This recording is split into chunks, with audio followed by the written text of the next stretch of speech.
Bom, boa noite a todos. Essa é a reunião da retina da USP de 9 de novembro de 2023. A gente vai começar com a apresentação do caso clínico pelo Iago Bastos, QR3. Iago? Boa noite a todos. Como o professor disse, meu nome é Iago, eu sou R3 do serviço.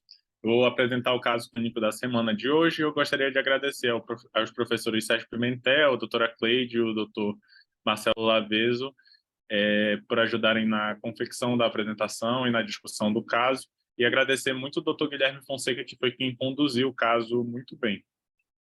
O nosso caso clínico é de um homem de 46 anos, branco, que refere uma baixa de acuidade visual iniciada há 15 dias no olho esquerdo, que teve uma piora progressiva, e há 4 dias iniciado no olho direito, negador, fotopsias e hiperemia. De antecedentes pessoais, ele tinha um transplante renal, que foi realizado em novembro de 2022, por uma etiologia de nefropatia hipertensiva.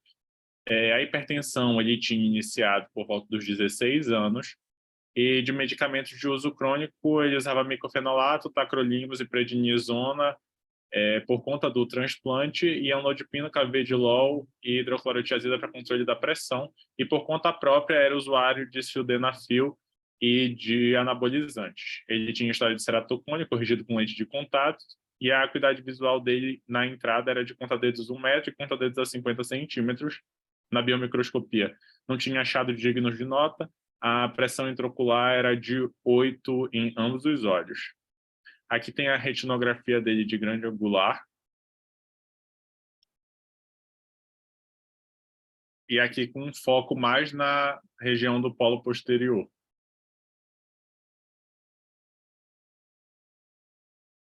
Na sequência, eu mostro para vocês a autofluorescência.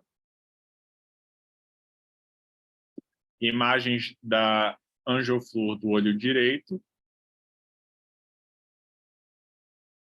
Da angioflúor do olho esquerdo.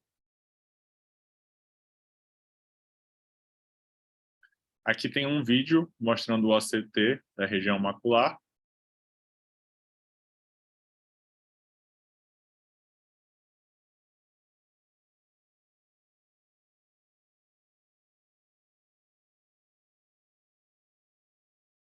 Do olho direito e do olho esquerdo.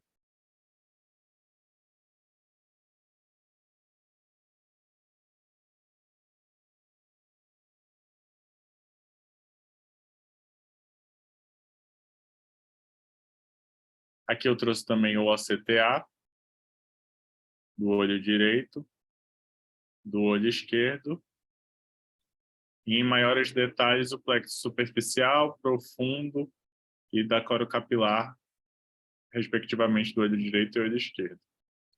Em resumo, então, nós temos um paciente de 46 anos, branco, que refere uma baixa de acuidade visual iniciada há 15 dias no olho esquerdo e há 4 dias no olho direito. É um paciente com múltiplas comorbidades. Muito bom. Cleide, você quer começar a discutir? Então, ele tem uma visão muito baixa, teve instalação súbita, 2 semanas no olho esquerdo e 4 dias no olho direito. Tem um histórico de transplante renal por uma nefropatia hipertensiva, fazia uso de imunossupressores por causa do transplante renal, e de antihipertensivos, os mais importantes. Visão de conta-dedos bem baixa. Na anjo ele tem uma isquemia macular, comprovada pelo OCTA, bilateral, mais ou menos simétrico. E no OCT, ele tinha um afilamento da retina interna nos 2 olhos, né? E associado a edema macular. Como é que é o diferencial aqui, Cleide? Bom, apesar de eu estar aí entre as pessoas que discutiram, eu não me lembro do caso. Bom, ele é um paciente que tem uma doença vascular grave, né, do tipo obstrutivo, ele é um hipertenso importante e aqui, além de tudo, toma drogas imunossupressoras.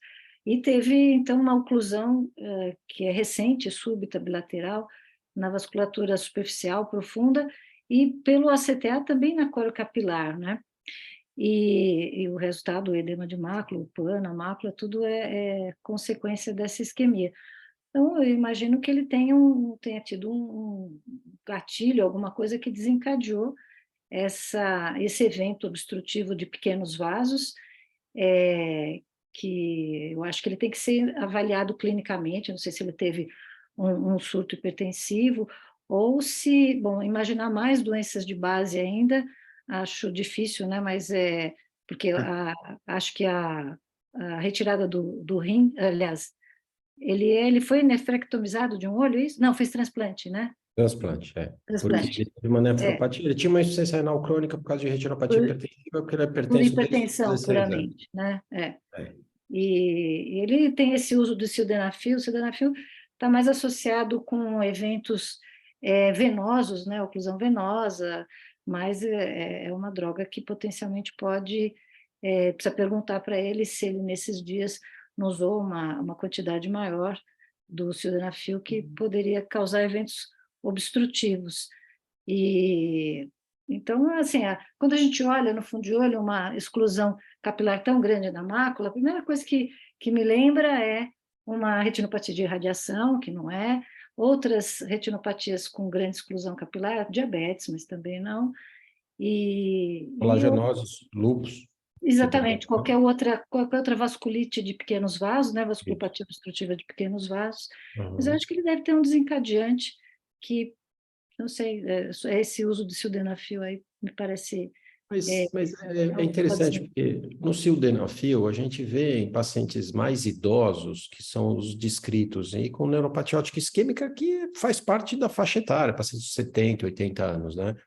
É raro você ver descrição em jovem de ter um evento grave, É muito né? raro mesmo. Quando começou o uso, eu até fazia parte de um protocolo que usava sildenafil para hipertensão pulmonar primária. Eles tomavam 8 comprimidos por dia, e mesmo assim eles praticamente não tinham nenhum Então, efeito colateral. eu acho É, difícil que seja e, um desencadeante. mas assim, ele toma anabolizante, ele pode ter feito um exercício extremo e ter entrado em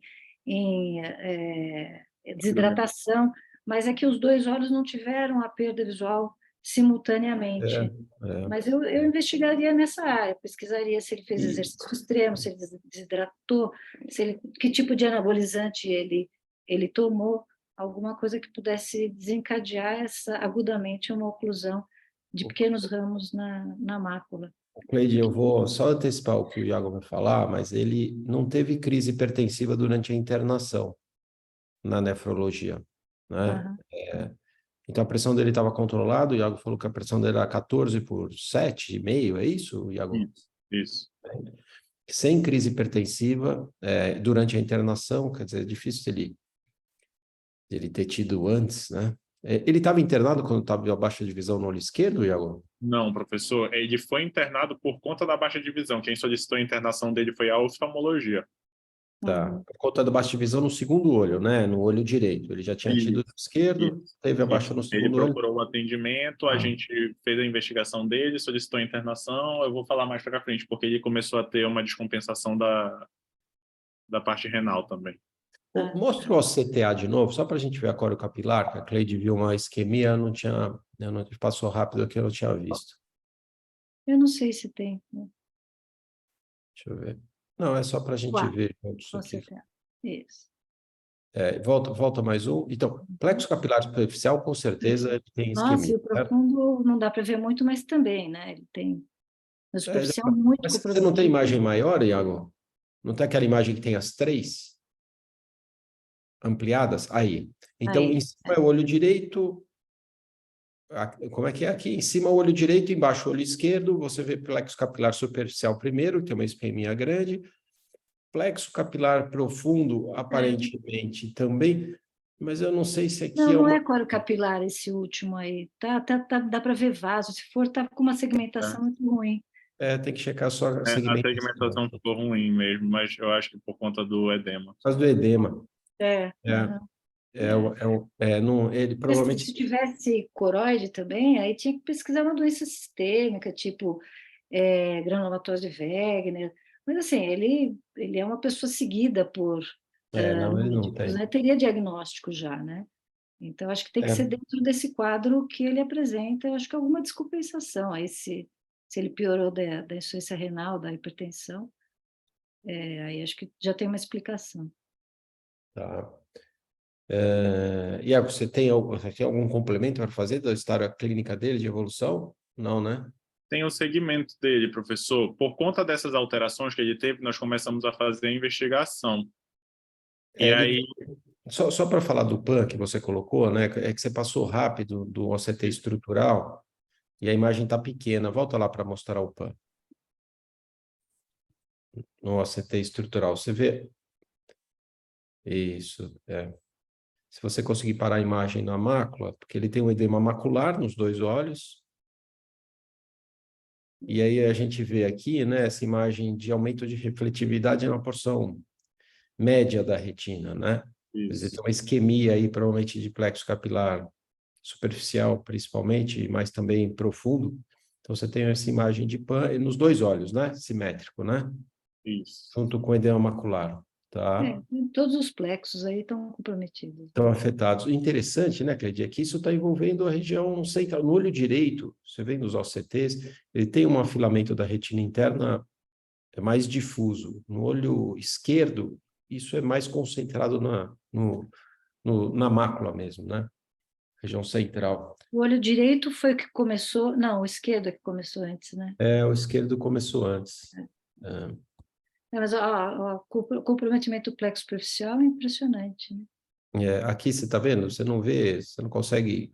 Configuração da retina interna está bem afetada, né? E aqui embaixo. E tem edema macular nos dois olhos. Então, ele tem uma lesão de capilar grande, principalmente na região central dos dois olhos. Bom, vamos seguir? Vamos ver a avaliação clínica dele, se a gente tem algum outro dado, Iago? Vamos lá. Então, a gente, entre os diagnósticos dele, nós percebemos a PAN, que vai ser o foco da nossa discussão mais para frente, mas devido às alterações dele, a alteração ocular dele, nós iniciamos uma investigação clínica também para tentar elucidar o diagnóstico. Na investigação clínica que a oftalmologia iniciou, nós percebemos um aumento das esferas nitrogenadas dele comparados com os prévios, um aumento de potássio e também o cálcio dele estava limítrofe. E as sorologias dele eram negativas.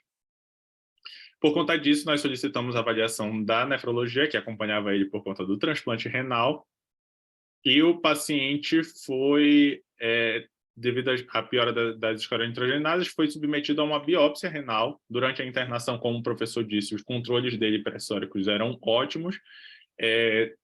Na nossa avaliação ambulatorial também, por uma suspeita de que pudesse ter sido um pico hipertensivo, o desencadeante da isquemia, nós medimos no próprio ambulatório e a pressão dele era o valor que o professor disse, 14/75. Na biópsia foi vista uma aterosclerose avançada e nefrocalcinose. E aí, só para a gente entender um pouco, a nefrocalcinose acontece por conta a insuficiência renal dele, faz com que pare de ser excretado o cálcio. E isso acaba e também diminui a quantidade de vitamina D. Então, embora tenha um aumento do cálcio, a diminuição da vitamina D estimula as paratireoides a começarem a produzir mais paratormônio. E o paciente tinha também nos laboratórios dele um aumento do nível de paratormônio. E isso aumenta ainda mais os níveis séricos de cálcio, que foram depositados no rim. E, por conta disso, foi realizada a paratireoidectomia do paciente. Tudo isso iniciado com a investigação da oftalmo. Aqui nós temos um OCT dele mais recente, mostrando as sequelas do quadro, tanto do olho direito quanto do olho esquerdo.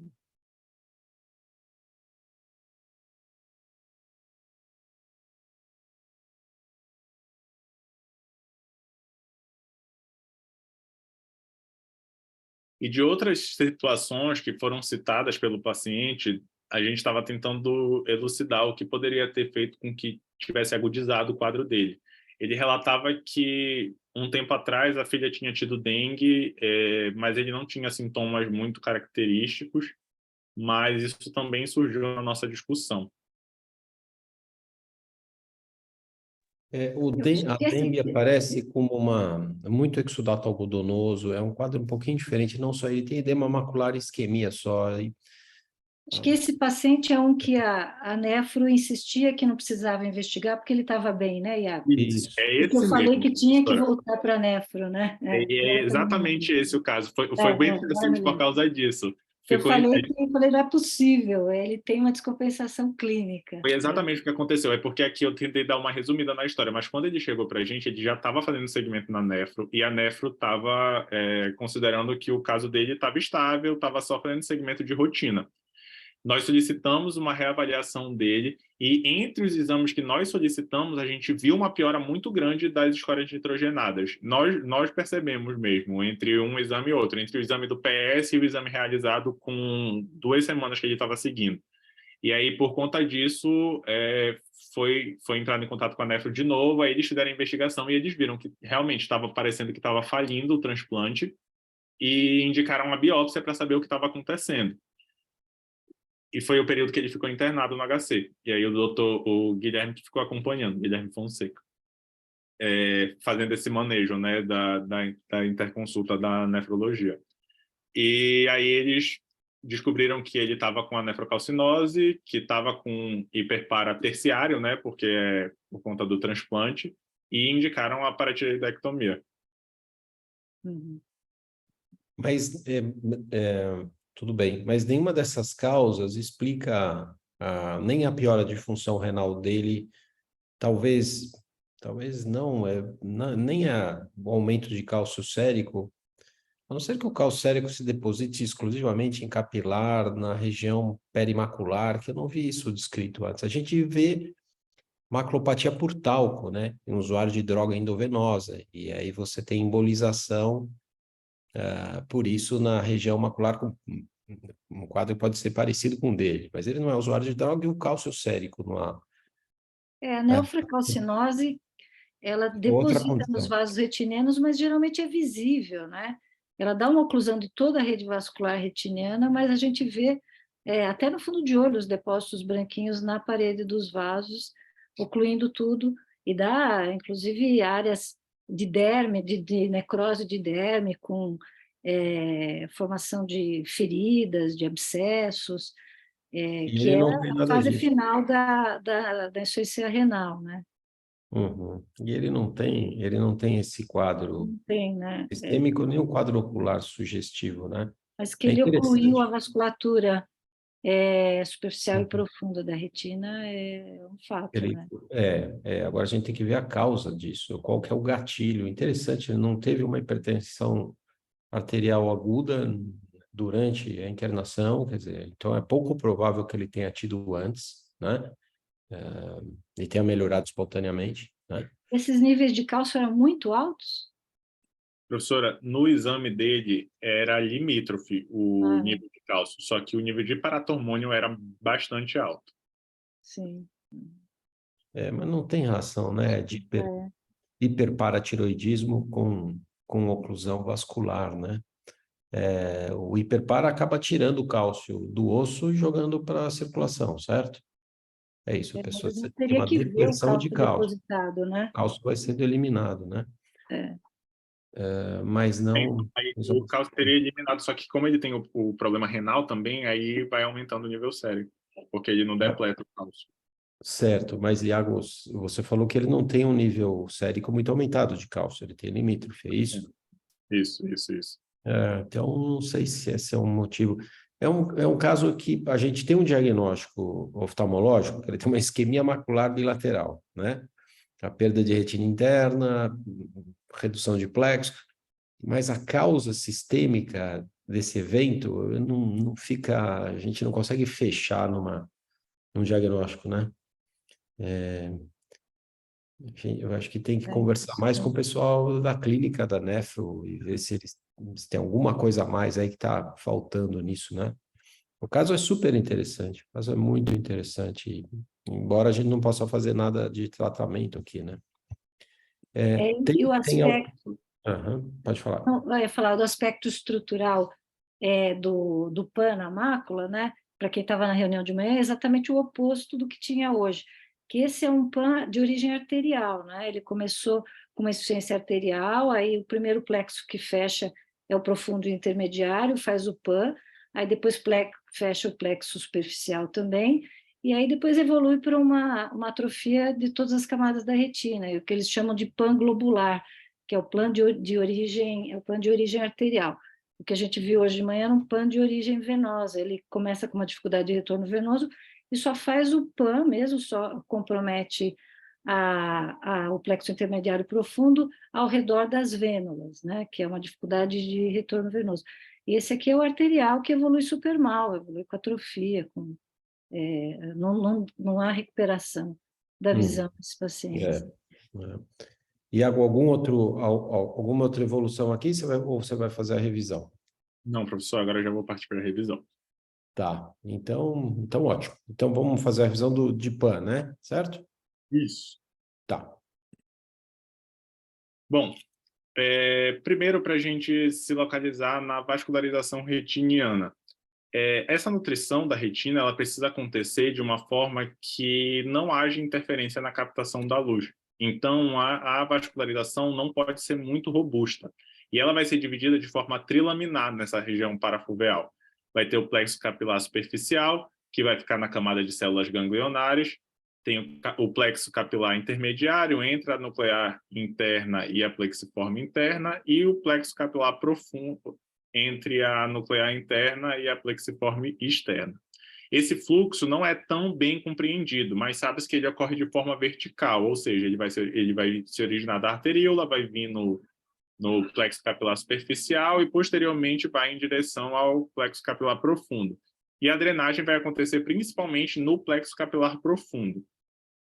Fisiologicamente, as áreas que demandam mais energia são as plexiformes, porque nelas acontecem as sinapses. E o nível de O2 nessa região perifoveal é próximo do limite mínimo necessário para que toda a atividade metabólica retiniana aconteça. Mais uma vez, por conta da limitação de não ter uma interferência na captação da luz.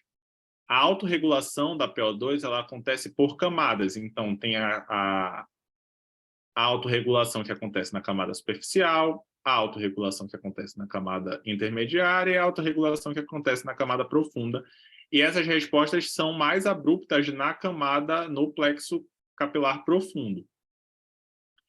Por conta de tudo isso que eu expliquei até agora, os níveis, a pressão de oxigênio do plexo capilar profundo vai ser inferior ao do plexo capilar superficial. E também a pressão de perfusão nessa região vai ser inferior. E aí, quando a gente pensa na PAN, ela vai ser uma lesão característica do OCT. Então, são bandas hiperrefletivas ao nível da nuclear interna, que é uma camada que está mais suscetível por conta dessa questão anatômica e fisiológica. Clinicamente, ela vai se desenvolver como um escotoma paracentral. O achado fundoscópico vai ser de clareamento retiniano, isquêmico irregular, ou um clareamento macular perivenular. No NIR infrared, a gente vai ver lesões hiporrefletivas paracentrais bem delimitadas, e a autofluorescência e a angioflu vão trazer poucas informações. Aqui eu mostro o aspecto para vocês dessa lesão no OCT. A gente sempre tem que fazer essa diferenciação da PAN para a MN. As semelhanças entre elas vão ser os escotomas, que vão ser paracentrais, os fatores de risco vasculares, que vão existir para as duas, as lesões hiporrefletivas paracentrais no NIR infrared. E as diferenças principais são que na PAN nós vamos ter uma lesão na camada nuclear interna, que pode se estender para plexiforme interna e plexiforme externa, e na MN a lesão vai ser mais na camada plexiforme externa e na nuclear externa, que vai estar associado com uma fragmentação da zona elipsoide. Aqui a gente consegue ver as lesões acontecendo de forma concomitante, então fica mais fácil de fazer essa diferenciação. Em relação ao tratamento, ele não existe de forma específica para PAN. Mas assim como o nosso caso mostrou, exemplificou, a gente tem que fazer uma avaliação do histórico médico do paciente de forma detalhada, para avaliar a vasculopatia sistêmica, as doenças autoimunes, trauma, uso de medicação e internações prévias ou cirurgias, E nós vamos avaliar o fundo de olho desse paciente. Se ele colabora com a nossa hipótese diagnóstica, a gente vai fazer o tratamento específico para aquilo. Se ainda assim tivermos dúvidas, nós vamos partir para a angiofluorescência, idealmente uma de grande angular.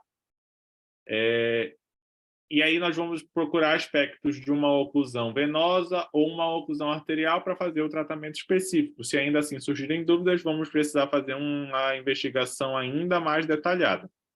A progressão para PAN difusa é rara, embora no nosso caso a gente tenha visto que a PAN do paciente era bem difusa, principalmente no olho direito. E não tem muitos relatos de neovascularização nesse caso. A visão central, em geral, é mantida, mas ocorre permanência dos escotomas paracentrais por conta da atrofia das camadas, como nós vimos no nosso caso, exemplificado também. Essas foram as referências usadas. Eu destaco esse primeiro artigo, que é muito interessante, ele explica muito bem toda essa questão da PAN. Eu gostaria de agradecer, pedir a todos que sigam nosso Instagram e vejam nossos vídeos no YouTube, com todas as aulas que ficam gravadas. Gostaria de agradecer mais uma vez o Dr. Guilherme Fonseca por ter cedido e acompanhado o caso. E obrigado.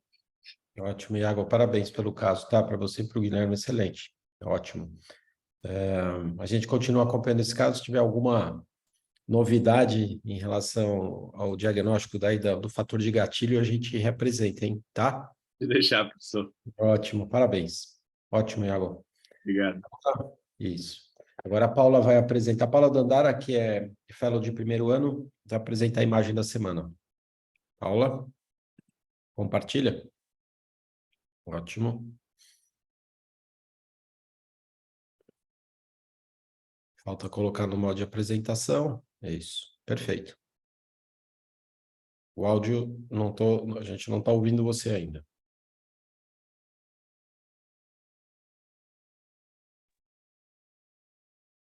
Ainda estamos sem áudio. Oi, doutor, tá me ouvindo? Agora sim, sim, pode ir.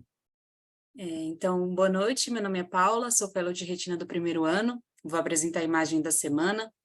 Gostaria de agradecer ao doutor Sérgio pela ajuda na elaboração dessa apresentação e aos colegas Samia Vilar, Fernando Dourado, Daniel Amotti e Lívia Conce. Então, o caso trata-se de um menino de 14 anos com visão de 20/20 em ambos os olhos e com essas imagens de tomografia de coerência óptica. Então, no canto superior, o olho direito, e na porção inferior o olho esquerdo, e eu já gostaria de abrir para hipóteses diagnósticas com essas imagens. Muito bem. Para a Cleide não ficar sobrecarregada, se alguém quiser pelo chat falar alguma coisa aqui, fica à vontade, tá? Enquanto não tem nada no chat, Cleide, o que você vê aqui? Bom, em cima tem na imagem do olho direito, tem um material hiperrefletivo subretiniano, que é, aparentemente, se ele for amarelo, pela densidade do nosso CT, parece um material viteliforme, né? Então, Cleide, deixa eu só comentar com você. O Fábio escreveu aqui no chat que BEST é um diagnóstico possível, mas o BEST tem uma lesão viteliforme muito maior, centralizada e simétrica bilateral nessa idade, com 14 anos, certo? Isso. Não, exatamente. Eu acho que assim, parece um material viteliforme, mas não necessariamente um BEST, né? Provavelmente não um BEST, né? Você vê mais alguma coisa nas imagens aqui, Cleide? E na imagem de baixo ele tem um afilamento da retina, um aumento da depressão foveal e um afilamento da retina interna, e tem essa imagem hiperrefletiva aí ao nível da mácula. A coroide também parece nesse olho que tem que está aumentada, mas 14 anos, 20/20. Parece que ele tem uma coroide espessa, né? Tá. Alguma outra imagem aqui que chama atenção nesses dois OCTs? A nuclear interna, aliás, a nuclear externa no olho de baixo, no olho esquerdo, tá estranha, não é? Parece que a plexiforme sumiu, só sobrou nuclear. Tá. Então, bom, aqui a gente, Cleide, a gente não tem com essas imagens, então, pelo que você descreveu, não dá para fechar o diagnóstico aqui, Não. certo? Não, Tá. Então, a Paula vai mostrar mais um slide, é isso, Paula? Vou mostrar alguns, doutor, antes daquele lá. Tá bom? Então, vamos ver. Então, aqui o vídeo do olho direito.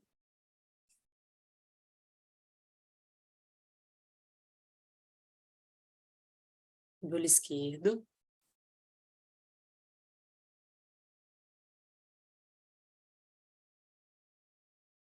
Uhum. Retinografia de ambos os olhos.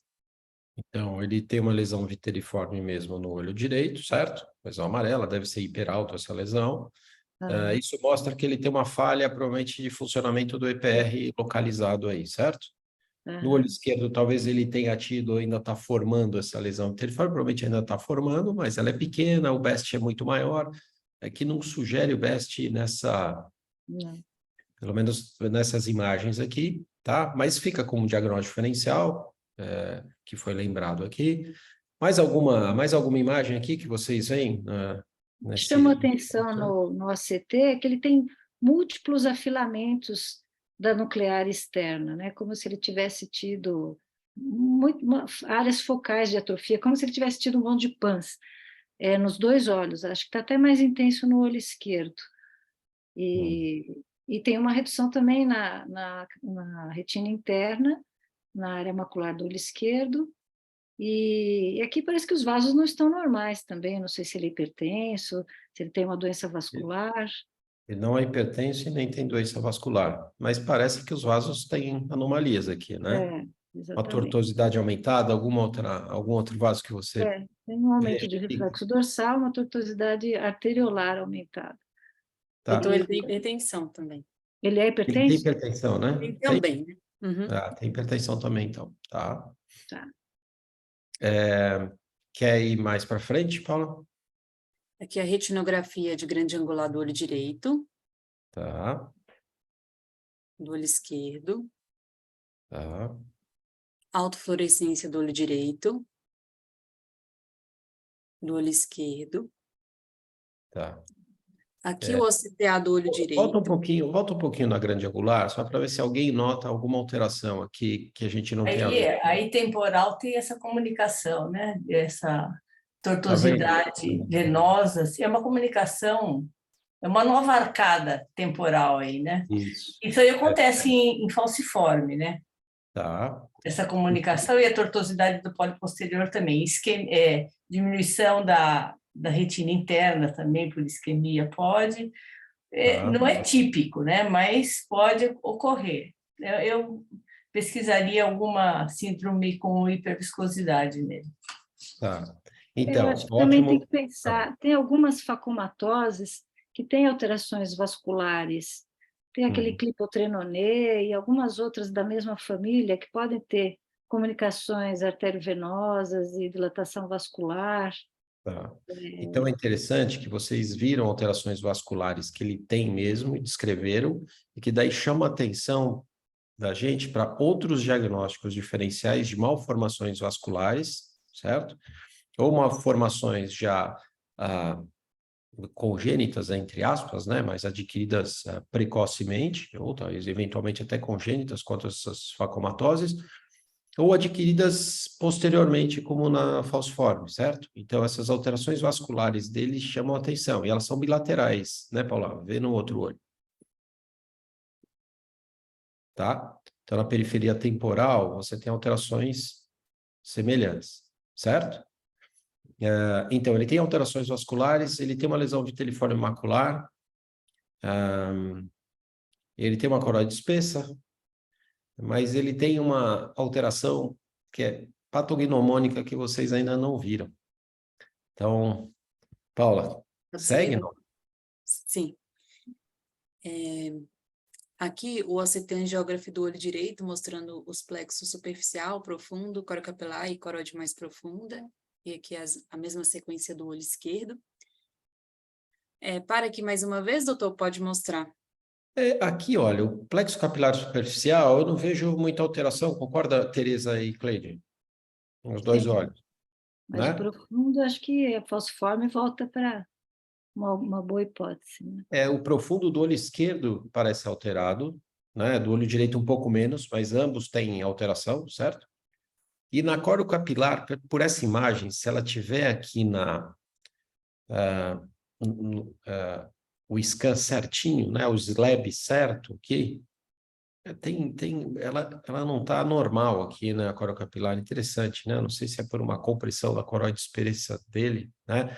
Mas a gente percebe que a corocapilar aqui, a imagem não está totalmente adequada aqui, né? Tá?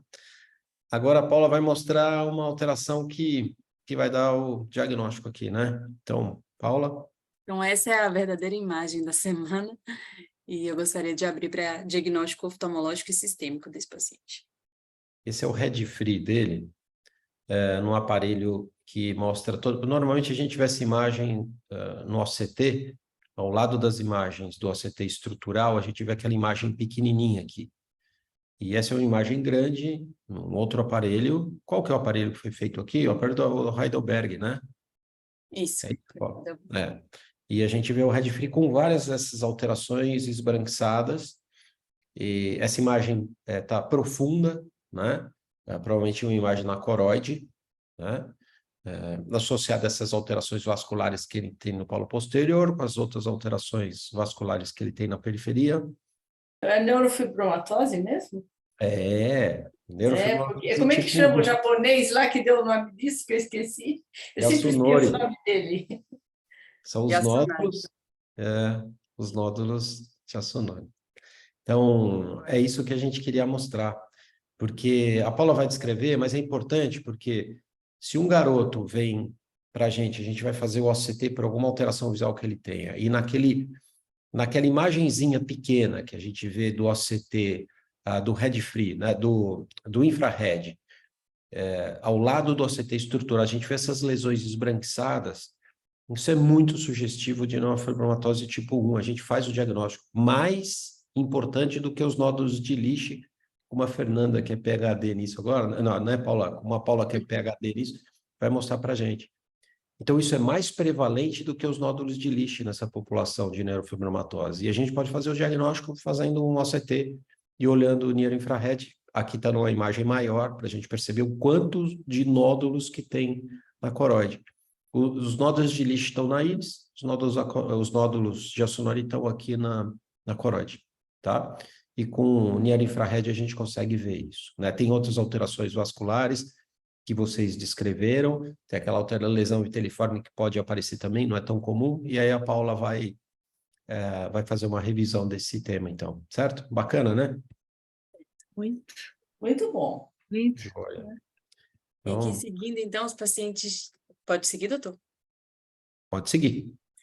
O paciente tinha essas manchas café com leite, né, no abdômen e no membro superior, e a anamnese que eu ocultei de vocês, ele tinha uma hipertensão renovascular, uma hipertensão secundária, uma estenose de artéria renal, que eu vou explicar melhor essa correlação com a neurofibromatose, já tinha sido submetido a uma nefrectomia, transplante renal, já tinha acometimento de outros órgãos, com crise convulsiva, insuficiência cardíaca congestiva.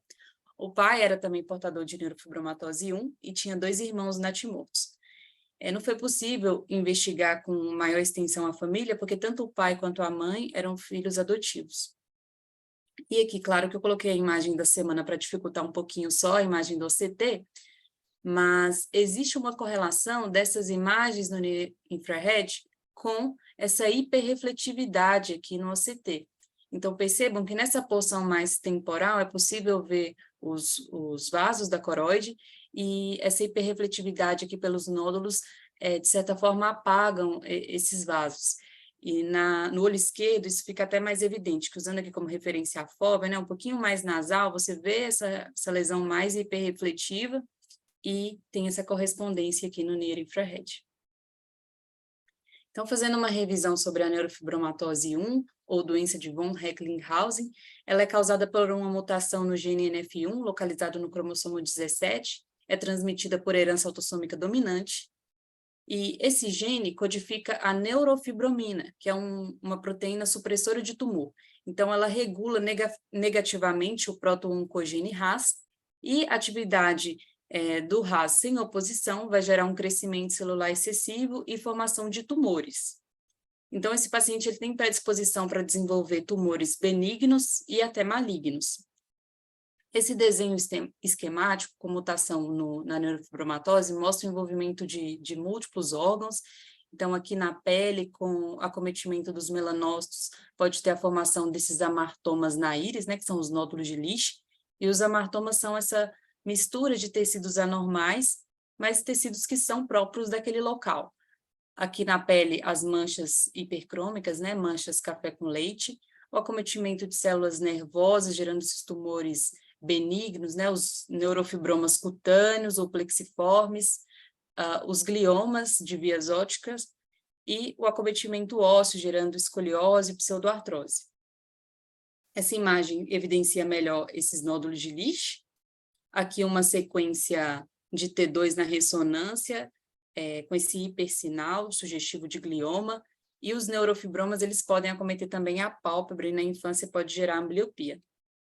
E o que são esses nódulos de Asunari, nódulos de coroide ou anormalidades de coroide?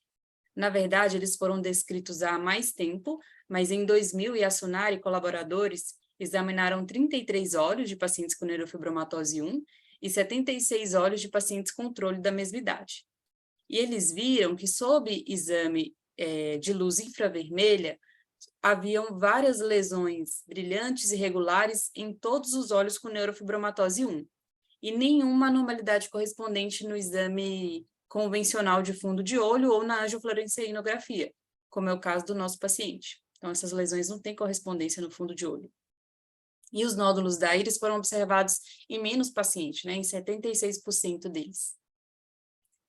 E o que seria esse exame Near Infrared? É um tipo de autofluorescência. Como a gente sabe, a autofluorescência é uma modalidade de exame não invasivo e utiliza uma luz excitatória que vai captar, através de filtros de barreira, a fluorescência intrínseca, né, própria de algumas substâncias do olho. A lipofuscina é o principal fluoróforo analisado. Então, ela é resultado da fagocitose dos discos dos fotorreceptores, se acumula no EPR, e diferentes comprimentos de onda pode ser utilizado nessa excitação. Então, o mais utilizado é a luz azul, que tem um comprimento de onda mais curto. Então, é a técnica Blue Light que a gente mais comumente usa. Mas, mais recentemente, tem sido usado também a luz verde. A luz verde tem um comprimento de onda um pouco maior e ela vai ser menos absorvida pelos pigmentos maculares, pelas xantofilas. Então, o sinal da lipofuscina na mácula fica mais evidente. E quando se utiliza uma luz com comprimento de onda mais longo, né, no infravermelho, a excitação se dará principalmente na melanina. E essa é a técnica Near Infrared. Essas imagens são de um artigo que mostra essas diferentes modalidades avaliando um paciente com DMRI seca. Então, aqui a primeira imagem é o Blue Light, a segunda o Green Light e a terceira aqui o Near Infrared. Percebam que na técnica Green Light, essa área de atrofia ela é mais bem delimitada, porque sofre menos influência dos pigmentos maculares. Então, seria mais interessante para documentar e acompanhar uma progressão da DMRI, por exemplo. E aqui no Near Infrared, até a coloração é diferente, porque seria outra substância que é excitada. E a gente conclui, né, que como você não vê esses nódulos no fundo de olho, ou em técnica de autofluorescência com comprimento de onda mais curto, mais visualiza numa técnica que usa infravermelho, essas lesões elas estão numa localização mais profunda a nível da coroide. E elas são hiperrefletivas porque acontece uma hiperatividade dos melanossomos e ou um aumento do número de melanócitos na coroide. Esses são exames do pai do paciente, né? Ele tem uma retina mais trófica, porque ele não tinha essas alterações hipertensivas, mas é possível visualizar que ele também tem os nódulos de coroide. E na endocianina, essas lesões brilhantes no Near Infrared, eles têm correspondência aqui na endocianina, elas são hipofluorescentes. E conforme o exame ele progride, então aqui A, B e C são exames do olho esquerdo do paciente, e aqui C é uma fase mais tardia, após 30 minutos essas lesões hipofluorescentes elas vão desaparecendo.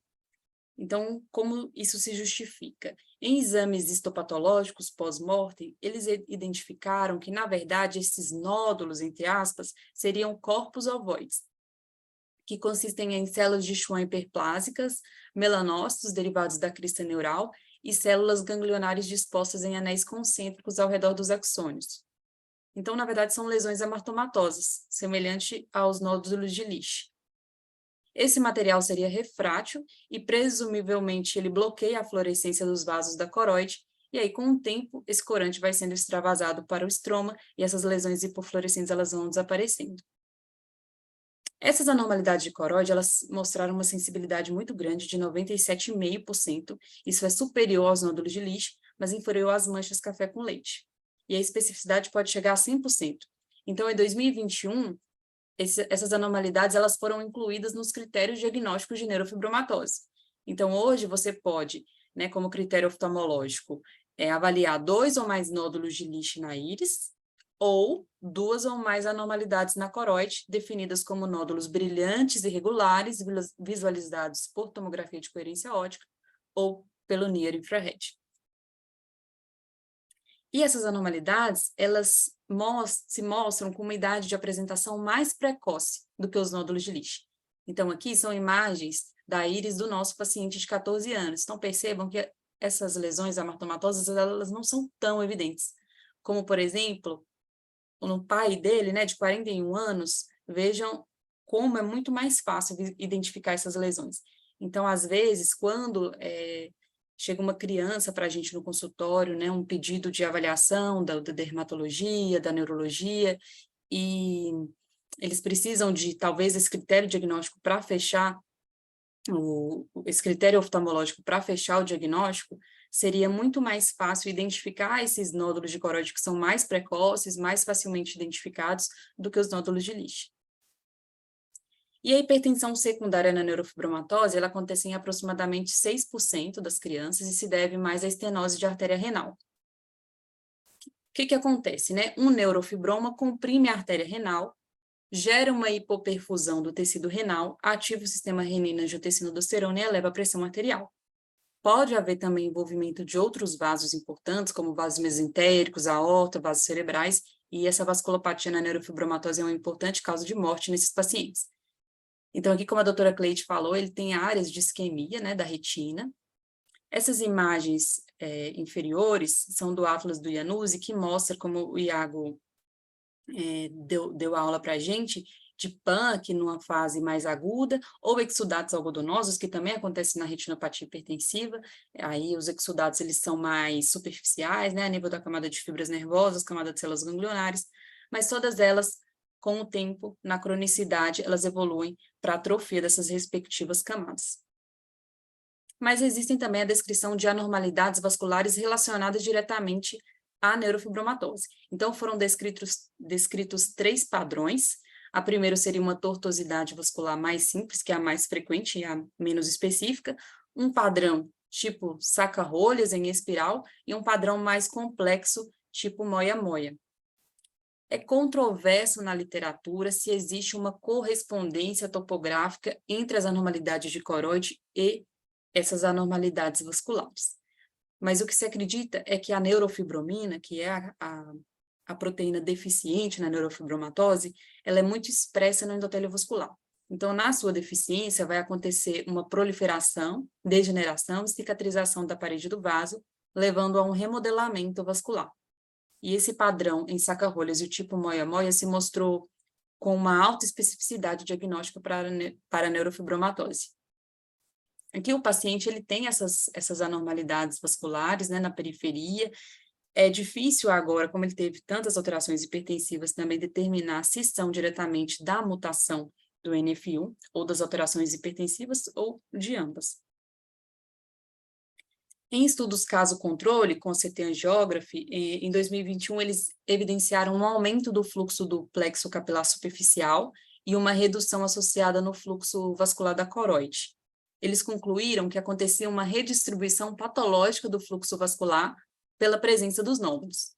E em 2022, foi documentada uma redução na densidade dos plexos, dos vasos do plexo capilar profundo, como é o caso aqui do paciente, né? Esse é o CTA do olho esquerdo do paciente, mostrando essa redução do plexo capilar profundo perifoveal e do fluxo da coroide. Então, eles concluem que tanto a microcirculação vascular retiniana quanto a coroidal são potencialmente afetadas pelos nódulos de coroide, e o fluxo da córeo-capilar foi inversamente proporcional ao número de nódulos. Foram descritas também anormalidades congênitas da vasculatura. Então, vasos supranumerários, deixando aqui o disco óptico, ou uma tripla ramificação dos vasos, como evidenciado pelas setas pretas, foram documentados em 44 de 48 pacientes com neurofibromatose 1. A gente não encontrou no nosso paciente, mas a patogênese estaria relacionada com a mutação do gene e esse desenvolvimento anormal da vasculatura do feto. E a imagem que mais chama a atenção no fundo de olho seria esse depósito viteliforme, que é um material amarelado que se acumula no espaço subretiniano. Eles são hiperautofluorescentes e hiperrefletivos no CT. Eles são compostos de melanossomas, lipofuscinas, detritos do segmento externo dos fotorreceptores e podem estar associados a diferentes distúrbios maculares. Tem a causa genética, o Dr. Sérgio citou bem o BEST aqui no paciente pela idade, né, seria um diagnóstico diferencial, mas a forma autossômica dominante, ela é mais central, ela tende a ser mais simétrica. A gente examinou também os familiares, né, eles não tinham lesões semelhantes. Causas tracionais, então uma síndrome de tração vitromacular, uma membrana epirretiniana que não foi encontrada no paciente. Eu não sei se vocês conseguem visualizar no vídeo, mas até aparentemente a hialoide está aqui, né, tem essa linha hiperrefletiva aqui, sem gerar tração. Causas neoplásicas, toxicidade por drogas e causas degenerativas. Mas a via comum de todas elas é um comprometimento do EPR e disfunção fagocítica do EPR. O que a gente acredita no caso é que esse paciente se enquadra mais numa etiologia degenerativa, em que acontece um comprometimento da coroide interna e isquemia, e um comprometimento da fagocitose da bomba do EPR. Isso pode acontecer em casos de drusas, depósitos drusenoides, DEPs grandes e também doenças do espectro paracoroide. Essa é uma imagem de uma maculopatia paquiviteliforme. Então, o paciente tem paquivasos comprimindo a coreo-capilar, gerando isquemia, comprometendo a função do EPR, e aqui pode haver até uma ruptura do EPR e a migração desse material viteliforme para essa porção mais interna. Então, o nosso paciente, ele tinha uma isquemia pela retinopatia ou coroidopatia hipertensiva, mais a presença dos nódulos, isso levou a uma disfunção do EPR e esse acúmulo de material viteliforme. Analisando o OCT mais antigo desse paciente de 2020, ele tinha lesões bem semelhantes, e comparando com os exames de agora, aparentemente teve uma discreta reabsorção desse conteúdo viteliforme. Era isso, pessoal. Agradeço muito a atenção de todos. Excelente, Paula. Parabéns, viu? Muito bom. A gente está seguindo esses pacientes do ambulatório com neurofibromatose para caracterizar melhor a prevalência e evolução dessas alterações. E a Paula está coordenando isso, né, Paula? Parabéns, tá? Excelente. Muito bom, muito bom. Nódulos de Asunari, certo? Eu lembrei de neurofibromatose para fazer o diagnóstico. Muito bom. Devemos jantar para a doutora Maria Tereza aí agora. Isso mesmo. Vamos ver o artigo agora? Então, a Fernanda Suzana vai falar de um artigo que tenta relacionar atrofia geográfica em pacientes com DMRI a fatores de risco. Fernanda, se você quiser ir compartilhando. Então, é um artigo que é um pós-hoc do Harbour. O Harbour o Harbour comparou duas doses diferentes do ranibizumab, 2 mg e 1.000 mg. A conclusão é que não há diferença de eficácia nas duas dosagens, né? Mas o interessante é que esse estudo gerou um número gigantesco de spectral domain OCTs, né?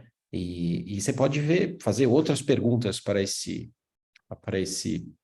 pool de dados, né? Como quais as lesões que se relacionam mais com atrofia geográfica, quais são os biomarcadores de atrofia geográfica. E o que eles perceberam é que neovascularização macular do tipo 3 está relacionada muito mais que as outras, neovascularização tipo 1 e 2, a formação de atrofia geográfica. E olhos com atrofia no olho contralateral também, né? E é o que a Fernanda, então, vai detalhar agora, certo, Fernanda? Certo, obrigada pela introdução, professor. Obrigado. Eu sou a Fernanda Suzana, sou residente do primeiro ano e vou apresentar o artigo da semana. Gostaria primeiramente de agradecer ao professor Sérgio Pimentel pela escolha do artigo e pela oportunidade de estar aqui apresentando para vocês. Então, o artigo que eu vou apresentar é o Characteristics that Correlate with Macular Atrophy in Ranibizumab-Treated Patients with Neovascular Age-Related Macular Degeneration. A neovascularização relacionada à DMRI é uma causa importante de cegueira. E a gente tem a nova classificação no CONAN, que ela traz 3 tipos de neovascularização. A tipo 1, que é abaixo da EPR, tipo 2, acima do EPR, e a tipo 3, que é um pouco diferente, que é a intrarretiniana, que é a antiga RAP. Agentes anti-VEGF são tratamento padrão ouro para essas condições, e a atrofia macular é uma das complicações do tratamento com anti-VEGF no longo prazo. Mas a veracidade dessa informação vai ser justamente contestada nesse artigo um pouquinho mais para frente. Então, tem alguns preditores de risco para atrofia macular, que vários grandes trials se debruçaram sobre esses preditores e tentaram estudar, e viram algumas diferenças. Então, baixa de acuidade visual foi vista em alguns, atrofia macular contralateral foi vista na maioria, neovascularização tipo 3, a antiga RAP, líquido intrarretiniano próximo à fóvea. Eles também se debruçaram sobre os esquemas de tratamento, então mensal e PRN, sendo que o Cat e o Ivan viram que a mensal estava mais relacionada à atrofia macular, e já o Harbour viu uma tendência, mas ela não chegou a ser significativa. O tratar e estender com o PRN, o Mannix achou eles iguais, e comparando o ranibizumab com o bevacizumab, o Cat Trial achou uma maior associação do ranibizumab com a atrofia macular, o que não foi visto no Ivan. E a idade também é um dos preditores. O objetivo desse estudo é determinar a prevalência de atrofia macular no início do estudo e a incidência de atrofia macular durante o tratamento com ranibizumab intravitro. Então, foram usadas avaliações multimodais para reavaliar o tipo de neovascularização do estudo Harbour e determinar se existem associações entre fatores demográficos basais, características oculares e tratamento de DMRI neovascular e o desenvolvimento da atrofia macular depois de 2 anos de estudo. Os métodos desse estudo foram usados dados do ensaio clínico fase 3, randomizado, multicêntrico, duplo cérebro e tratamento controle, que foi o Harbour, e essas imagens multimodais pós-hoc foram analisadas, a retinografia, angiofluoresceína e spectral domain OCT, revisados retrospectivamente por 2 leitores diferentes. Os participantes desse estudo tinham DMRI neovascular, subfoveal e eram virgens de tratamento e foram randomizados para receber ou ranibizumab intravitro ou administrado mensalmente ou PRN por 2 anos. Eles eram avaliados todo mês e eles eram retratados apenas se tivesse diminuição de 5 letras em relação à visita anterior ou evidência de atividade de doença no spectral domain. Os resultados, as características do baseline foram vistos 922 olhos, mas apenas 593 não tinham atrofia macular no baseline, então eles puderam ser inclusos nesse pós-hoc como pacientes em risco.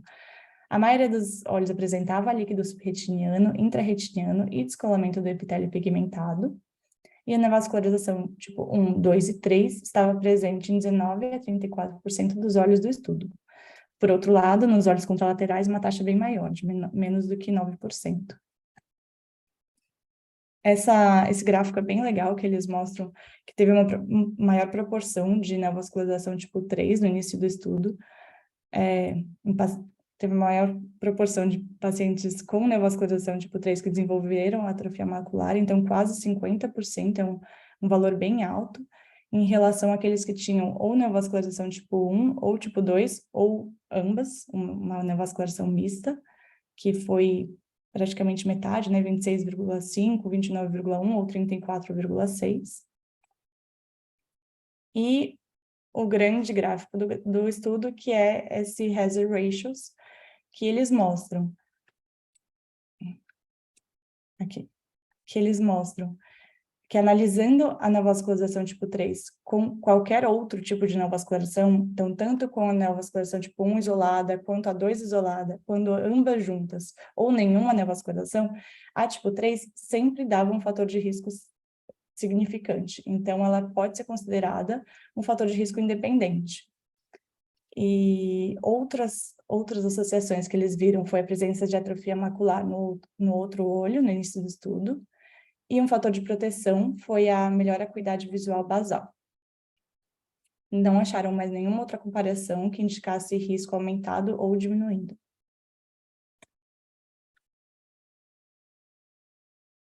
Então, indo para a discussão desse artigo, a abordagem multimodal, usando todos aqueles, tanto a geofluorescina quanto a retinografia e o espectrodomain, permitiu uma avaliação robusta das características, incluindo o tipo de lesão de neovascularização, que poderia ter passado despercebida se fosse considerado só o ACT.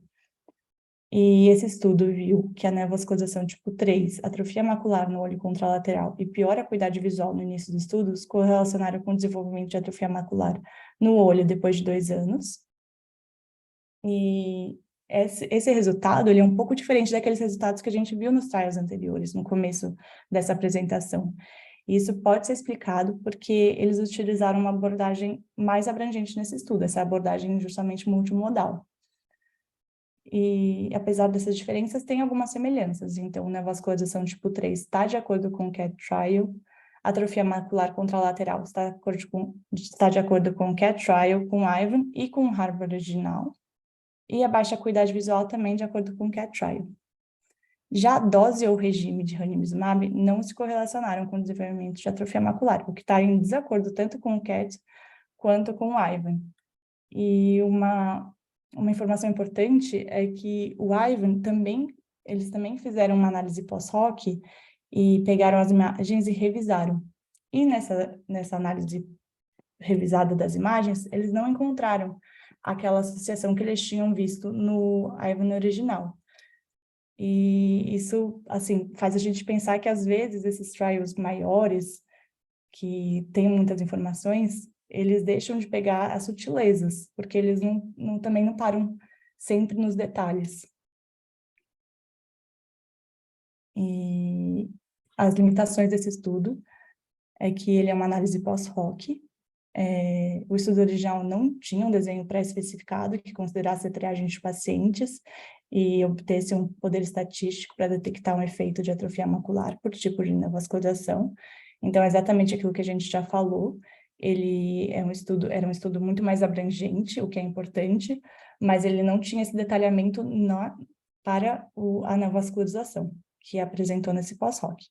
Outra possível limitação é que, em geral, os braços de tratamento foram agrupados. Então, no Harvard, eles viam tanto com dose 2 quanto com dose de meio, e nesse pós-hoc eles são agrupados, o que poderia mascarar a diferença que surgiria na frequência de injeção. No entanto, todas as doses e regimes foram eficazes na melhoria da acuidade visual no ensaio Harvard, e as diferenças de dose e diferenças de frequência de injeção, quando analisadas na análise multivariada, não tiveram nenhum efeito significativo no desenvolvimento de atrofia macular. Então, isso provavelmente não precisa ser considerado. E essa é a apresentação do estudo. Muito obrigada. Excelente, Fernanda, parabéns. A Fernanda fez uma ótima, excelente revisão, então, desse artigo, que é importante a gente saber, então, quando a gente começa a tratar um paciente com neovascularização tipo 3, esse paciente vai ter uma chance de ter uma piora de visão, principalmente no segundo ano de tratamento, que outro estudo pós-hoc do Harvard mostrou isso, pela formação de atrofia macular, né?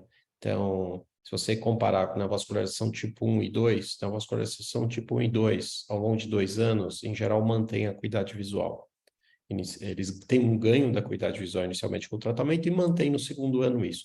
Os pacientes com neovascularização tipo 3 acabam, em média, reduzindo a visão no segundo ano, e a principal causa disso é a formação de atrofia macular, né? É uma outra forma de correlacionar, então, perda de visão, formação de atrofia. Excelente, Fernanda, parabéns, tá? Ótimo.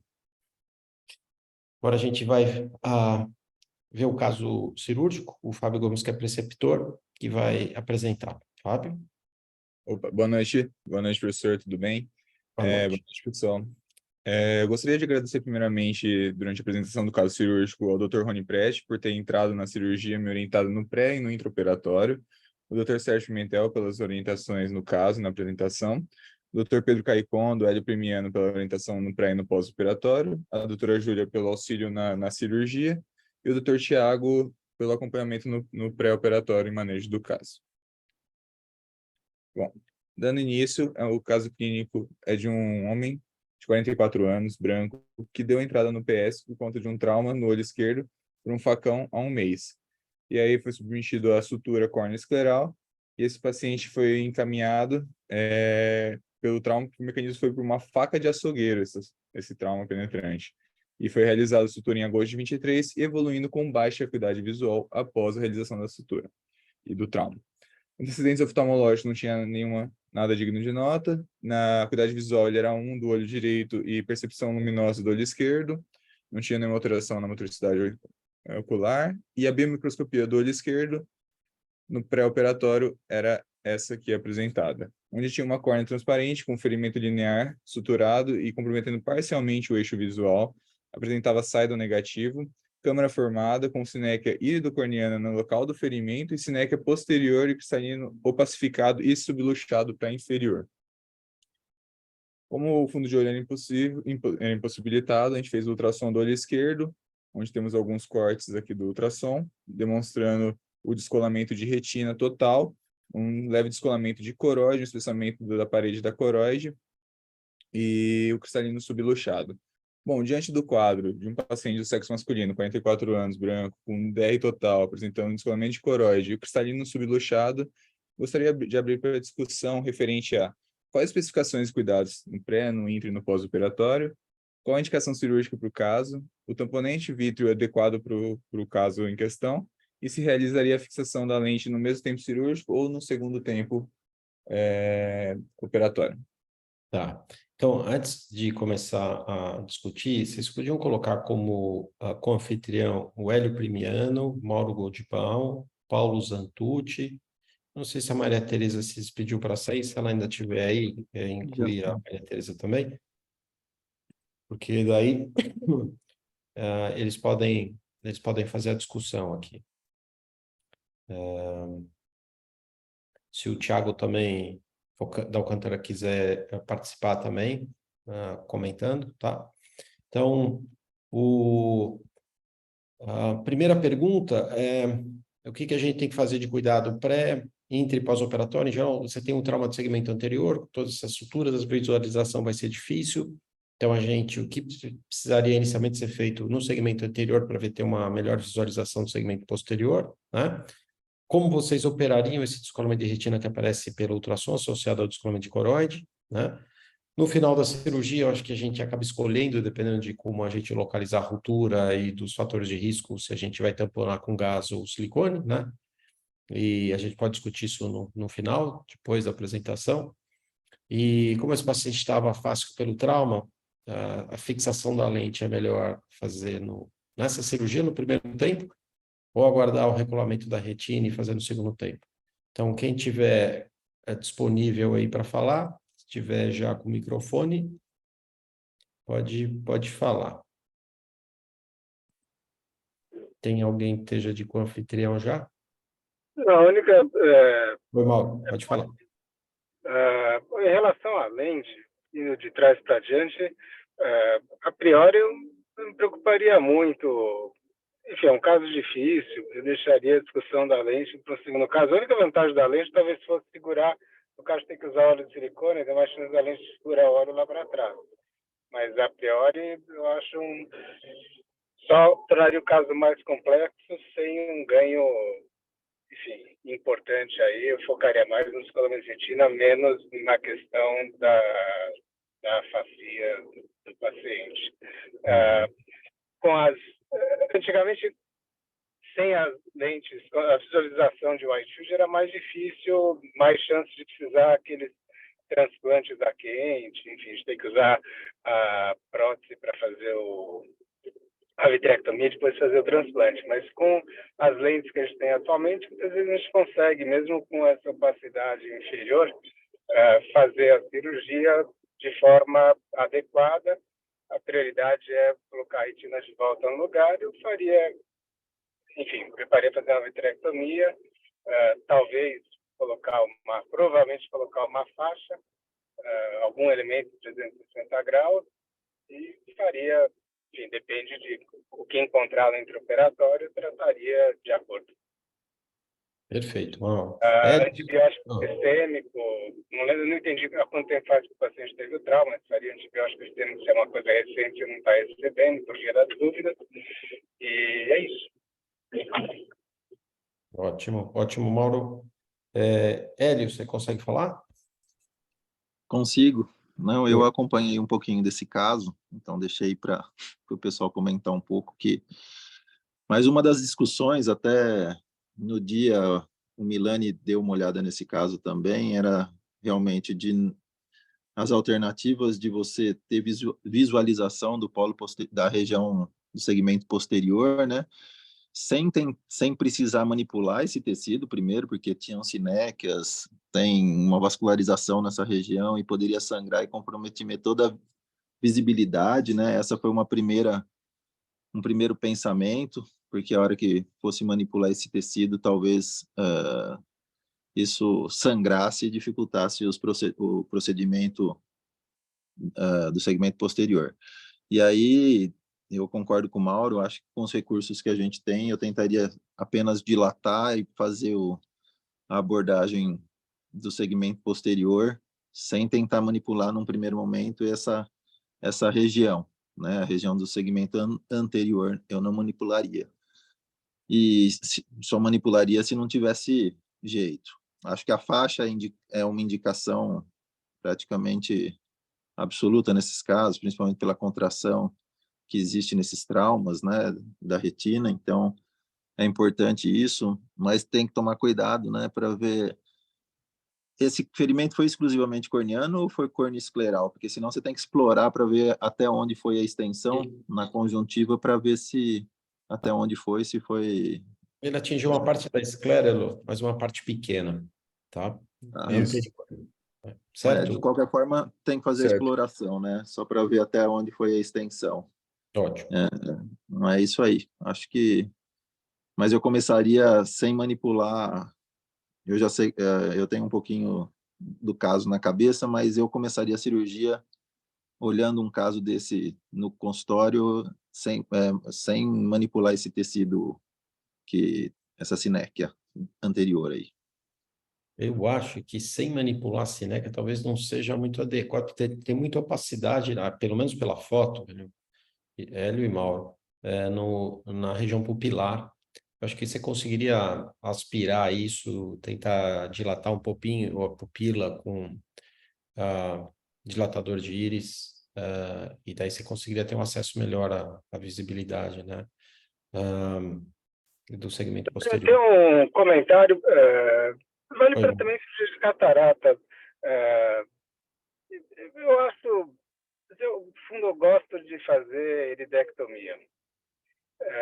Mesmo o paciente tem catarata, às vezes faz muito esforço para fazer uma faco com pupila pequena e tal, mas em geral são justamente os pacientes que depois a gente precisa fazer exame de fundo de olho, diabético, para fazer laser. Vamos fazer um pique ou vários piques para aumentar a pupila, para garantir que o pós-operatório vai continuar com uma boa visibilidade, acho que é tranquilo. Então, se não dilatar com colírio, eu faria umas iridectomias e tal, cortaria um pouquinho a pupila para garantir, aumentar a chance de conseguir fazer a cirurgia com, enfim, sem precisar fazer transplante ou alguma outra manobra maior.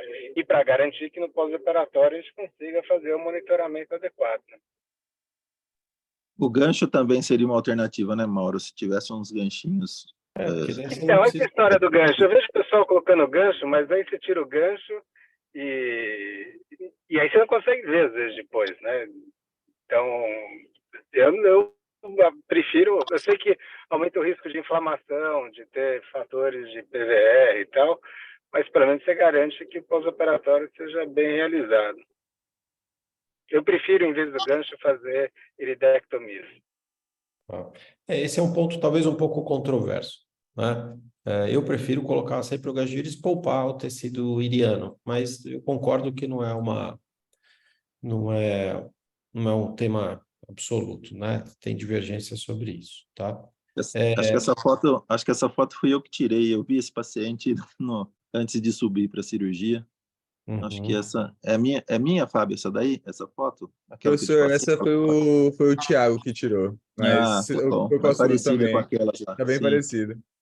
Tá. Porque tem a região superior, Mauro, aqui tá difícil, mas assim, dava para ver se você ela estava paracentral, no centro para superior daria para ver, por isso que eu usaria o gancho para cima, assim. Mas essa é uma conduta pessoal. Tá? Tá. Fábio, você quer mostrar o que você fez? E aí talvez seja melhor a gente discutir depois? Com certeza, professor. Tá. Então, Ótimo. nessa parte das especificações do pré, do intra, do pós, o pré, a gente teve uma conversa muito importante com o paciente referente a expectativas, né, e prognóstico de um caso bem grave, tá? Então, teve um cuidado bem específico. E foi indicado um buccal 360 com vitrectomia e avaliação no intraoperatório, se realizaria ou não o implante, a fixação da lente, tá? Entrei com o professor Rony. Bom, aqui apresentando o caso. Inicialmente, prefixamos o buccal, tá? A 14 milímetros do limbo. Com o cautério, cauterizamos os neovasos aqui que estavam crescendo em direção à córnea por conta do trauma na região da esclera. Bom, realizamos as paracenteses para manipulação da câmara anterior. Foi feita a quebra das cinécias com a espátula de íris, aí conseguimos ver o cristalino subluxado. Para manipular melhor, resolvemos também, com uma tesoura de microincisão, quebrar toda a sinéquia írido-corneana para melhor manipulação da íris e evitar uma chance de desinserção da íris após manipulação. Então, com a tesoura, a gente começa a cortar o tecido iriano que está em comunicação com a córnea, fazendo a sinéquia. Com H e o Y, a gente realiza o stretch da íris. Aí já temos uma visualização melhor do segmento. Como foi um trauma e na região temporal inferior e temporal, foi um mecanismo onde abriu a córnea com um facão, a gente preferiu, como a gente não sabia como estava o polo posterior, a visualização, passar a fazer uma acessória ali temporal inferior para passar a mantenedor de câmara ali. E a infusão. Com vitriófago, a gente fez a pacificação do cristalino, tá?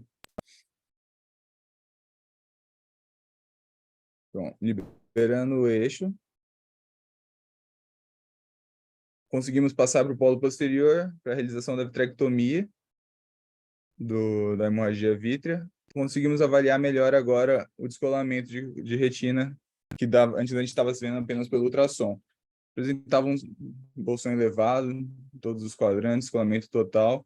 Checamos o DVP e, após isso, iniciamos a colocação do perfluorcarbono, onde começa a drenar um líquido subretiniano com componente hemático.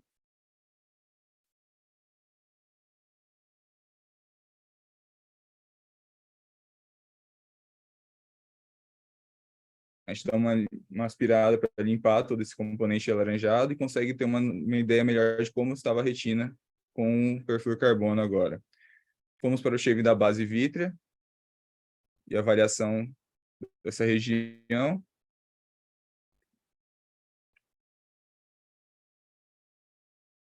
Foi identificada uma rotura inferior e uma temporal, tá?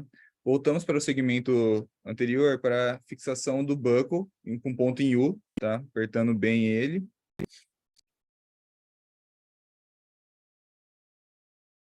Voltamos para o segmento posterior para a realização do laser. Foi planejado fazer um laser 360 no buccal, na área da indentação, para proteção pós-trauma, por conta do risco de micro-roturas nesse paciente devido ao trauma.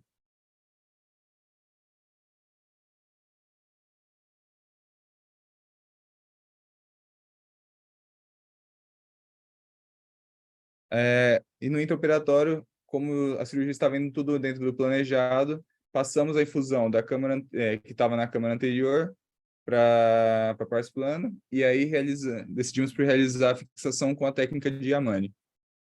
Nessa parte do vídeo, eu passo o primeiro ático, aqui o segundo ático. Ali atrás, essas bolhas são as bolhas do perflor, tá? Que estava até próximo ao segmento anterior. Feita a fixação, lente centrada, voltamos para o polo posterior para fazer a troca fluido-ar e decidimos deixar com tamponete o C3F8 numa concentração de, acho que 20%, se eu não me engano. Esse é o primeiro pós-operatório, está um pouquinho opacificado a visualização, por conta que a lente fez uma opacificação posterior. E aí, aqui inferior, fugindo um pouco da lente, conseguimos ver o laser já pigmentado. Opa. E dando sequência, este é o pós-operatório no 45º dia, eu fiz o IAG no paciente. A gente consegue ver que ele evoluiu com uma acuidade visual de ponta dedos 1 metro, 1,5 metro. Aqui na região inferior tem uma hialoide começando a tracionar, só que está protegida pela região do buccal e do laser. E na região do polo posterior, na mácula, tem uma formação de uma MER, tá? Mas o paciente está super satisfeito, feliz com a cirurgia e grato referente ao resultado. A gente pode ver a lente também aqui no Daytona, também está bem centrada para o paciente, só que a córnea está com um astigmatismo bem grande por conta dos pontos, e a gente vai planejar discutir com o RIP da córnea referente a isso. Excelente, Fabio. Excelente a cirurgia. E você vê a vantagem de você colocar um buccal 360 num paciente com risco grande de formar um PVR. Essa indentação consegue segurar essa tração. Se você não tivesse colocado o buccal, provavelmente essa retina estaria descolada, né? Sim. Onde foi localizada a ruptura? A ruptura foi localizada no inferior, professor, temporal inferior, se eu não me engano. Temporal inferior. Ótimo. Isso. Bem nessa região de tração aí que está. Bloqueada pelo buccal. Fazer uma pergunta para o Mauro e para o Hélio, se eles fariam laser 360 graus ou fariam laser só na área da ruptura? Eu tenho uma tendência de procurar mais, exagerar um pouquinho no laser, não sei se 360, mas eu exageraria um pouquinho mais no laser, sim. Eu trataria a ruptura, mas onde tivesse algum sinal maior de tração, às vezes eu dou uma carregada maior no laser. Tá. Se esse fosse um caso que não tivesse trauma, tivesse uma única ruptura inferior, não teria sentido de fazer o laser 360. Mas num paciente com risco de fazer PVR, como ele fez aqui, eu acho que está razoável você fazer o laser 360 em cima da área que você introfletiu, certo? Eu costumo fazer mais lasers também. Ótimo. Então é meio consenso, certo? Em caso... E a membrana epirretiniana, eu acho que a gente pode abordar quando for retirado o silicone daqui 3 meses, né? Ele já tem 45 dias? Talvez daqui 2 meses. Ficou com o C3F8, professor. Desculpe. Você colocou gás. Outra coisa, o tamponante escolhido foi gás, porque só tinha uma ruptura, não tinha PVR. Eu acho que está adequado. Alguém colocaria silicone como tamponante? O intraoperatório tudo bem, mas tinha que ter muita segunda... segurança para colocar gás. Eu acho que eles estavam com bastante segurança para colocar o gás, né? Acho que fizeram, mas a gente tem uma tendência realmente de, se tiver uma visibilidade não tão boa, de usar o óleo de silicone nesses casos, né? Aí seria uma soma que a gente, se fizer o laser 360, um paciente com trauma, a chance de formar uma membrana epiteliana ela é grande, né? É bem grande. Então, mas não me preocuparia com a membrana epirretiniana, não, para fazer um segundo tempo, né? Se preciso, né? Isso. A gente segue com OCT e tem a visibilidade da córnea também, para você fazer uma cirurgia macular. Ô, Fábio, eu comentei com o Rony, eu achei até que você ia discutir, quando você fez a manipulação do tecido iliano lá no início, existia um vasonutridor que parece que foi cauterizado, não tem isso? Eu não quis entrar muito nesse mérito, mas eu falei no início da você ia cirurgia, comentar isso. A gente tinha um vaso crescendo. Esse vaso estava na intersecção da perfuração entre a córnea e a esclera, certo? Exatamente. Então, e aí a gente fez a cauterização dele antes de começar a manipulação do segmento anterior. Para não ter esse sangramento, né, durante a cirurgia. Isso. Perfeito. Então, assim, Fábio, a cirurgia está excelente, excelente. E tem uma dificuldade maior de você colocar o Yamane no primeiro tempo, né? Em vez de fazer o Yamane no segundo tempo, por exemplo, a dificuldade é muito maior. Mas tecnicamente foi perfeita a colocação da lente. Tem a dificuldade de avaliação com a biometria certa, a curvatura da córnea, você não consegue fazer a ceratometria adequada, então você faz tudo pelo outro olho, certo? De qualquer forma, você Sim. vai alongar esse olho com a introflexão, então o cálculo não vai ser um cálculo perfeito, mas de todo jeito o paciente vai não... Talvez ele não tenha uma recuperação perfeita de visão pelo tempo que ele teve de descolamento, pela gravidade do descolamento. Então, acho que talvez seja uma outra controvérsia se você faria no primeiro ou no segundo tempo a colocação de lente intraocular, mas muito defensável colocar lente na primeira cirurgia, né? Alguma outra questão, Mauro e Hélio? Não, parabéns, foi ótimo. Acho que essas cirurgias de trauma, cada passo que você dá, quando você consegue visualizar a retina do jeito que você apresentou para a gente, teve uma apresentação ótima, né? Visualizar o descolamento, o passo a passo desses traumas para a gente, cada passo é um alívio, né? Você fala, tô ganhando, tô ganhando, tô ganhando. Nem sempre evolui dessa forma, né? E no pós-operatório é a mesma coisa, É. né, professor? Eu mostrei para você na segunda, lá no primeiro pós, muita membrana inflamatória no começo, tudo, corticoide bastante para o paciente, com isso foi melhorando, e aí conseguimos ver o polo posterior, estava tudo bem, graças a Deus. Fábio, uma dica para membranas inflamatórias pós-operatório imediato é você fazer TPA intracameral, tá? A dose é 75 microgramas. A dose que a gente usa subretinana é 25 microgramas. A dose que a gente usa intracameral é 70, e ela se dissolve. Se você faz isso nos primeiros 7 dias, né, você tem uma dissolução completa dessa fibrina que forma. Então, muitas vezes, quando Legal. você manipula muito a retina num quadro e com uma inflamação grande, com descolamento seroso, descolamento de coroide, essas membranas podem se informar mesmo. E uma dica é fibrina, ela funciona muito melhor que o corticoide, porque ela dissolve, o TPA dissolve a fibrina, né? Muito mais rápido, né? Muito mais rápido. O corticoide até faz efeito, mas o TPA ele é muito mais rápido, né? Você injeta na câmara anterior e você vê a membrana se dissolvendo na hora. Então, é bacana, isso é uma outra dica. Mas aí não precisou, talvez porque ela não fosse tão intensa, né? Mas às vezes ela fica na superfície da lente, é até difícil para você tirar com IAG, sabe? Fica tanto anterior quanto posterior. Nele eu fiz o IAG tanto anterior quanto posterior para conseguir visualizar bem. Isso. Quando fazer o IAG anterior, vocês lembram, é só colocar o módulozinho, né? A gente tem um IAG das eyes, né? Colocar no modo anterior e ela não fratura a lente, não faz aquelas... Ela tira muito bem essa fibrina, né? Sim. Muito bom, excelente. Fábio, parabéns. Boa noite, rapidinho, professor. Ô, Paulo, você estava aí, eu achei que você não tivesse mais. Tô aqui. Só uma questãozinha que eu queria perguntar. Primeiro, parabenizar o caso maravilhoso. Segunda coisa, em relação ao DC, no ultrassom, quando eu olhei a primeira vez, parecia que tinha um kissing de coroide, não chegava a ter, né? No intraoperatório não pareceu, pelo menos, né? Então, no ultrassom ficou essa dúvida, professor, mas no intraoperatório não tinha. E a gente fez uma preparação do paciente com corticoide e continuou repetindo o ultrassom no pré-operatório para ver se permanecia no mesmo estado. E aparentemente parecia somente mais um espessamento e um leve descolamento, tá? De coroide.